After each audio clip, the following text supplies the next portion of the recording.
মুন্সিগঞ্জের গজারিয়ায় একই পরিবারের ৩ জন সহ দেশের বিভিন্ন স্থানে সড়ক দুর্ঘটনায় ১২ জনের মৃত্যু হয়েছে। এসব ঘটনায় আহত হয়েছেন আরও অন্তত ২৫ জন। ঢাকা চট্টগ্রাম মহাসড়কের গজারিয়ায় সড়ক দুর্ঘটনায় ৩ জন নিহত হন। এ ঘটনায় আরও ২ জন আহত হয়েছেন। হতাহতদের সবাই একই পরিবারের সদস্য। তাদের বহনকারী একটি প্রাইভেট কারকে পেছন থেকে একটি কাভার্ড ভ্যান ধাক্কা দেয়।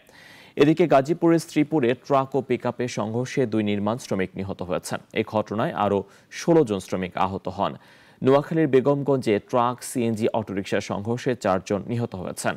নওগাঁর আত্রায় ইট ভাঙা মেশিনের চাপায় একজন ও মাদারীপুরের রাজৌরে ট্রাক ও ইজি বাইক মুখোমুখি সংঘর্ষে নিহত হয়েছেন ২ জন। এই ঘটনায় আহত হন আরও ৫ জন।